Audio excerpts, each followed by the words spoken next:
नाका छेंडवर लगेच राग असतो तुझ्या. हा म्हणजे काय बोलायचंच नाही तुला, फक्त तू असं ऐकायचं. बोला मलाच बोला. हा, नाही मला तुलाच नका बोलतो. बोलू. हो का हो, सरपंच? अरे बापरे अक्षय तू इकडे काय करतो? कपडे काय आहे? ती गाडी बंगला काय करतोय तू? तुझी बायको इकडं कामाला आम्ही आलोय. काय करतोय लोकांच्या वावरात काम.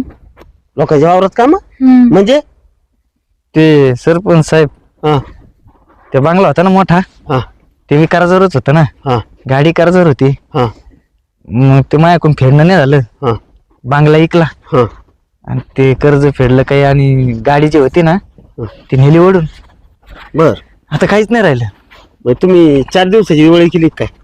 तसंच हा? म्हणा, हिचं ऐकून हिचं ऐकून म्हणजे हीच माझ्या मागे लागायची. कमून? आपल्याला हे घ्यायचंय त्यांच्याकडे आहे ना, मग आपल्याला मग भाऊबांधांकडे, हा मग आपल्याला बी घ्यायची. तुमच्या बाबाकडे बंगला गाडी. अरे पण ते नोकरीला आहेत ना. मी तुला मागाय म्हटलं होतं आपली गाडी झाली तिथं. हा मला तरी वाटलंच होतं बरं का, याच्याकडे इन्कम सोर्स नाही काही नाही तेवढं. आलं का लक्षात? आणि मग इन्कम सोर्स जर असेल ना तरच करावं ना. जेवढा पगार असेल त्यातले समजा 10-20% गेले समजा बा हप्ते बिप्ते, तर बाकीचे पाहिजेत ना पैसे आपल्या घरात. हा? बरोबर आहे तुमचं. तुझ्याकडे काही इन्कम सोर्सच नाही काय? तू कर्जच घेतलं होतं सगळं. हा तिची आयडिया होती ना, हे कर्ज फेडायचं ना, मग ते काढायचं, ते कर्ज काढून हे फेडायचं, या अशी तिची आयडिया. आणि मग आता इकडे काय करताय शांताबाईची? तर काम हा मला राहिलंच काय नाही राहिलं. अरे बापरे गरज ठीक आहे. नाही. शांताबाई शांताबाई इकडे. आले आले सरपंच.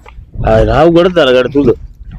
काय नाही आता. तू काम दिलं ज्यांना हा मी दिले सर. भारी काम झालं गाडी. माझा मतदार आहे तसा, इमानदार आहे, मतदार आहे ही पण. अरे जाऊ दे पण काय सरपंच, आता तुम्ही काय म्हणा वेडेपणा आता हा कसे बोलले, सुखातला जीव दुखात घातला गाड्या सरपंच. आहे की नाही? मग काय? म्हणजे ती म्हणत आहे अंथरून बघून पाय पाय पसरावे, पसराय ते खरी म्हणे सरपंच. असं ना? मग खरी नाही तर काही खोटी आहे का? मग तेच जुने म्हणते. लोक हुशार हा, होते. हुशार अंथरून होते. पाहून पाय पसरावे. पाय हा? पसरावे. काही करून कुठं जमतं का? कुणी इमान घेतला मग आपण काय लगे हेलिकॉप्टर घ्यायचं का? नाही, चुकलं मावशी जरा माझं. काय चुकलं अक्षय? चुकलं नाही. कर्जाने फार बरोबर होती.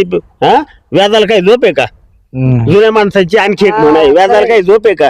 हा भाऊ या व्याजा पाहिजे ना, घरदार विकावं लागत रे अक्षय. काय राहिले माझ्याकडे? मग या यावं लागत. कर्ज ज्याच्यात ऐपत आहे ना फेडण्याची, तर त्यांनीच घ्यायला पाहिजे.